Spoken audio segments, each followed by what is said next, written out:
Hey kids, over the course of millions of years, evolution has done a pretty decent job at making functional adaptations for even the most strange and disturbing situations. However, that doesn't mean evolution is perfect. For example, baby giraffes fall 7 feet when they're born, and the giant squid has a throat that goes through its brain, so when it eats something too big, it gets brain damage. That being said, when it becomes beneficial to the colony, evolution has made it possible for some animals to commit suicide when it's best for the group.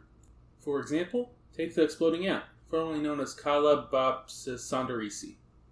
When an invasive animal, usually another ant, gets too close to the ant's home, the ant squeezes its big jaw muscles and creates lots of pressure on a sac that runs along the ant's head to back and blows its own head off.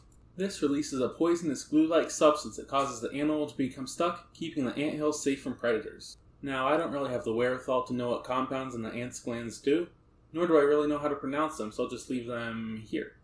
Now, of course, when you think of animals that kill themselves, you think of bees and wasps, which lose their stinger and part of their abdomen after stinging something, which has always been kind of weird to me. That's like killing yourself to give your enemy a splinter. If enough people do it, it'll eventually work, but probably not worth it, in my opinion. Speaking of wasps, there's a type of wasp called the emerald cockroach wasp, which finds a cockroach, paralyzes it with its stinger, and with a precise sting to the head causes the cockroach to lose the ability to control its own body. Then, the wasp guides the paralyzed cockroach back to its nest, lays a single egg in the cockroach's body, and covers it with nearby debris with the cockroach being alive the whole time. Then, in a week, the baby wasp is born, or eats the still alive cockroach from the inside out for the next 3 days. I know it's not really a suicide, I just feel like sharing. Now here's the problem. You're a fungus that can only flourish at a certain temperature, humidity, location, and distance from the ground. But you can't do the legwork to find that perfect spot yourself. You heard me right. There's a type of fungus called Orpheosorticceptus unilateralis that infects ants that live in the trees of the tropical rainforest. Basically, when the ant gets infected by a spore of the fungi takes control of the body of the ant.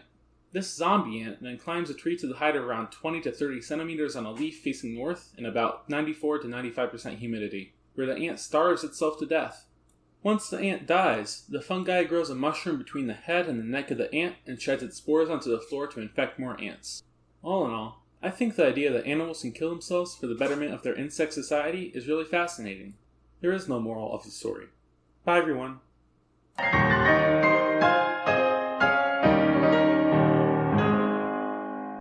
Orpheocordyceps unilateralis.